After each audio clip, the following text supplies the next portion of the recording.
नमस्कार, मैं रचना शर्मा चढ़ती कला टाइम टीवी देख रहे सभी दर्शकों का स्वागत करती हूं। आप देख रहे हैं हरियाणा न्यूज। समाचारों की शुरुआत से पहले एक नजर आज के मुख्य सुर्खियों पर।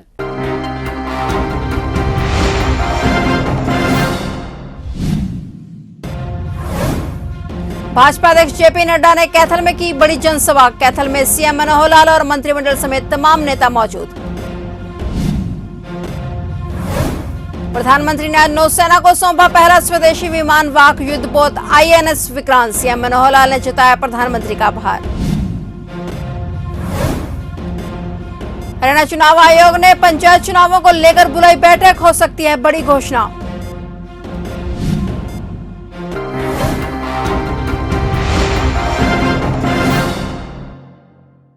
और अब समाचार विस्तार से।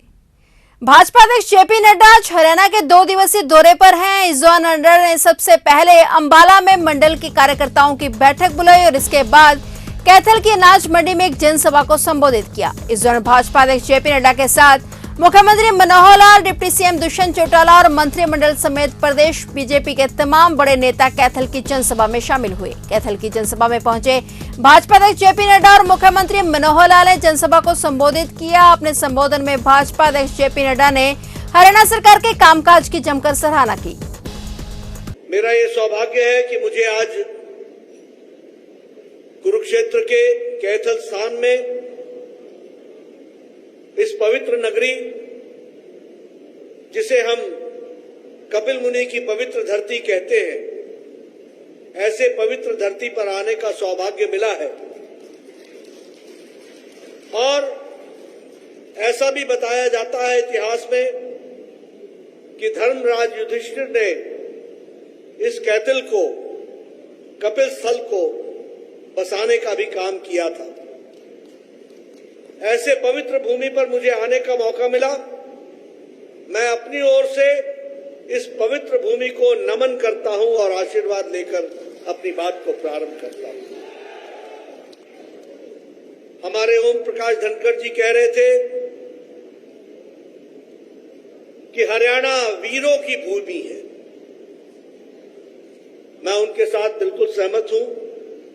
हरियाणा किसानों की भूमि भी है, जवानों की भूमि भी है, खिलाड़ियों की भूमि भी है, पहलवानों की भूमि भी है और भारत की संस्कृति की रक्षा करने वाली पवित्र भूमि है। तो वह हरियाणा है, उसको मैं नमन करता हूं।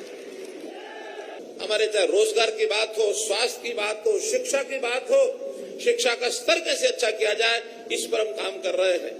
हमने शिक्षा, स्वास्थ्य, स्वाभिमान, स्वावलंबी आदमी हो और सुरक्षा उसको मिले। सुरक्षा के लिए पुलिस के अंदर भी जितनी भर्तियां हमने की है, खास करके महिला सुरक्षा हमारे 6% थी, आज वही महिलाओं की संख्या पुलिस में लगभग 10% होने जा रही है और हम आने वाले समय में ये 15% करेंगे। चाहे पंचायतों का काम हो, नगर पालिकाओं का काम हो, बजट की बात हो, बजट हमने जितना बड़ा, डबल से ज्यादा बजट हमारा हुआ है। आज पंचायतों के पास पैसे की कमी नहीं, नगर पालिकाओं के पास पैसे की कमी नहीं। विकास के नाते सारे काम पूरे हो रहे हैं। प्रश्न करते हैं लोग, ये पैसा आ कहां से रहा है?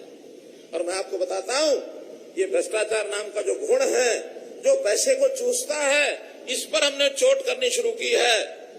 ये भी समाज का दुश्मन है।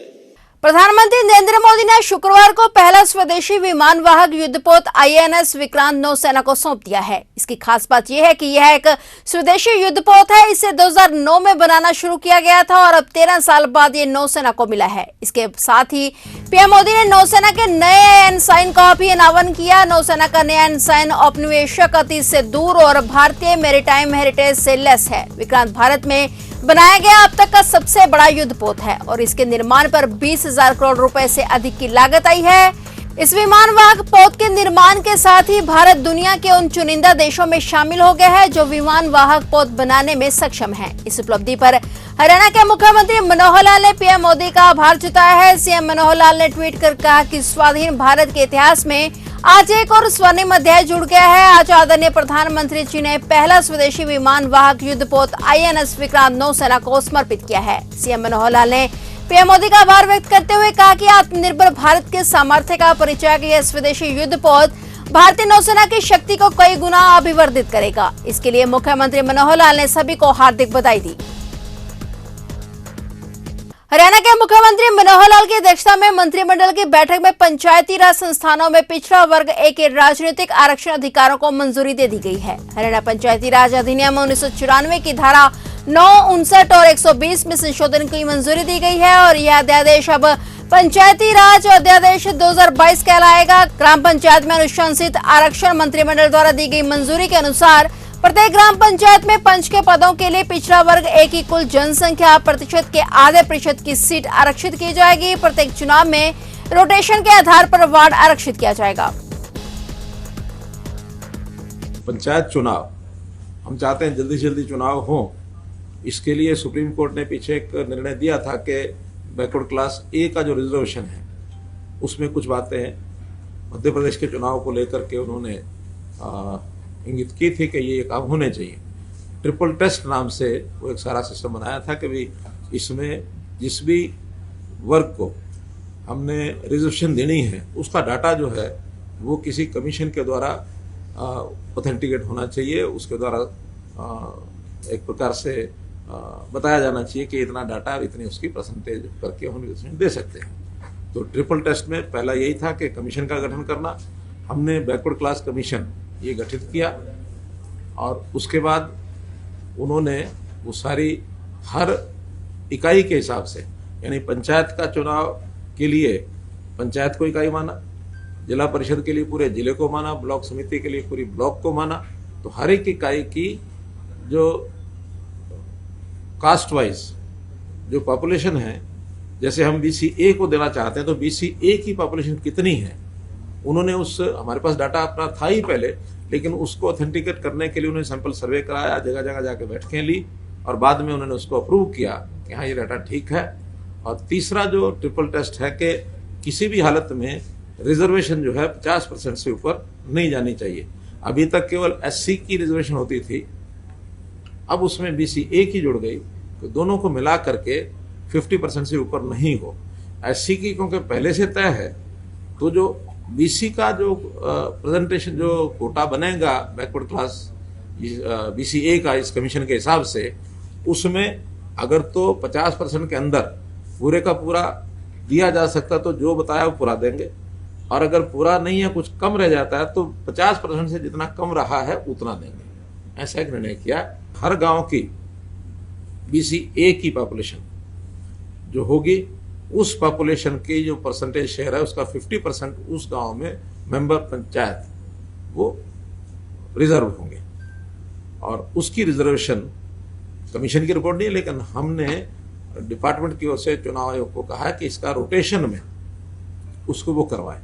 हरियाणा के उप मुख्यमंत्री दुष्यंत चौटाला ने नागरिक उड्डयन विभाग के विभिन्न प्रोजेक्ट्स में ढिलाई बरतने वाले अधिकारियों की खिंचाई की और कहा कि वे अपनी कार्यशैली में सुधार करें। उन्होंने प्रदेश की विभिन्न हवाई पट्टियों के विस्तार को लेकर कहा कि केवल वर्तमान परिप्रेक्ष्य ही नहीं बल्कि अगले 20 वर्षों का विजन लेकर चलें, जिससे कि उड्डयन क्षेत्र में हरियाणा एक रोल मॉडल बन सके। डिप्टी CM जिनके पास नागरिक उड्डयन विभाग का प्रभार भी है, उन्होंने आज विभाग के विभिन्न प्रोजेक्ट्स को लेकर स्टेटस जाना। इस अवसर पर नागरिक उड्डयन विभाग के कई वरिष्ठ अधिकारी उपस्थित थे। दुष्यंत चौटाला ने अधिकारियों से विभाग की पिछली बैठक में दिए गए निर्देशों का हवाला देते हुए एक एक अधिकारी से जवाब तलबी की। उन्होंने कहा कि इस अंतर्राष्ट्रीय हवाई अड्डे के पूरे होने के बाद पूरे प्रदेश में विकास को गति मिलेगी। उन्होंने कहा कि एविएशन का क्षेत्र भविष्य में काफी संभावनाओं भरा रहने की उम्मीद है, क्योंकि हरियाणा सरकार ने एरोस्पेस एंड डिफेंस पॉलिसी भी बनाई है ताकि डिफेंस से संबंधित अधिक से अधिक उद्योग हिसार एवं आसपास के क्षेत्र में स्थापित हो सके। हरियाणा चुनाव आयोग ने पंचायत चुनाव के लिए खास बैठक 3 सितंबर यानी कल बुलाई है। इसमें पंचायत चुनावों को लेकर बड़ी घोषणा हो सकती है। बता दें कि बुधवार को भी राज्य चुनाव आयुक्त धनपत सिंह ने कहा था कि अब पंचायत चुनाव का इंतजार जल्द खत्म होगा। उन्होंने कहा था कि 1 सप्ताह के अंदर ही पंचायत चुनाव की घोषणा हो सकती है और साथ ही अक्टूबर के पहले सप्ताह में चुनाव हो सकते हैं। उन्होंने कहा कि घोषणा के बाद 1 माह के अंदर ही चुनाव प्रक्रिया पूरी कर ली जाएगी।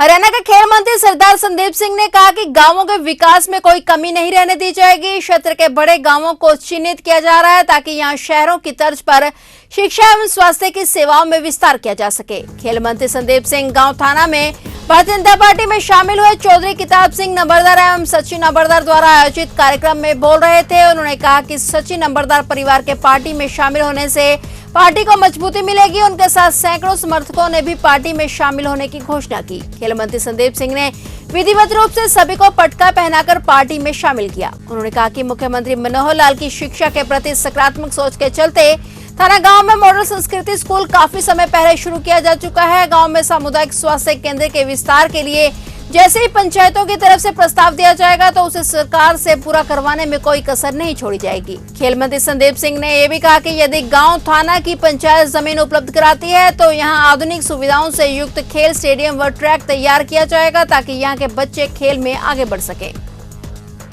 मुझे एक लेटर जरूर दें रिटर्न में और इसके ऊपर भी मैं कार्रवाई करूंगा और इसके ऊपर पैरवी करके जो बेस्ट से बेस्ट भी होगा, चाहे हॉस्पिटल हो, चाहे वो पीएससी हो, एक्ससी हो, वो लेकर आएंगे।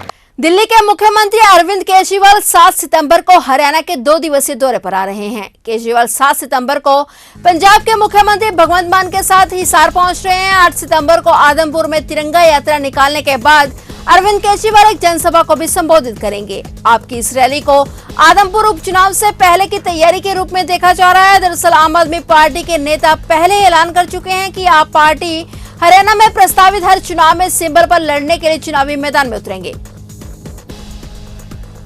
भाजपा नेत्री और टिकटॉक स्टार सोनाली फोगाट की हत्या की गुत्थी को सुलझाने के लिए गोवा पुलिस की एक टीम पिछले 3 दिनों से हरियाणा में छानबीन कर रही है। बीते दिन भी गोवा पुलिस के इंस्पेक्टर थेरोन डी कोस्टा और पीएसआई फ्रांसिस्को जेवियर ने सोनाली की संत कबीर नगर कोठी में करीब 1 घंटे तक छानबीन की थी और इसके बाद पुलिस ने तहसील पहुंचकर सोनाली की जमीन को लेकर जानकारी भी जुटाई थी। वहीं गोवा पुलिस आज एक बार फिर से संत नगर आवास पर पहुंची है और दरअसल गोवा पुलिस हिसार में सोनाली की प्रॉपर्टी की जानकारी जुटा रही है। बताया जा रहा है कि पुलिस सोनाली की हत्या को प्रॉपर्टी के लिए की गई हत्या मानकर ही जांच कर रही है। फिलहाल हरियाणा न्यूज में इतना ही और नए समाचारों के साथ फिर से हाजिर होंगे। तब तक के लिए देखते रहिए चढ़ती कला टाइम टीवी।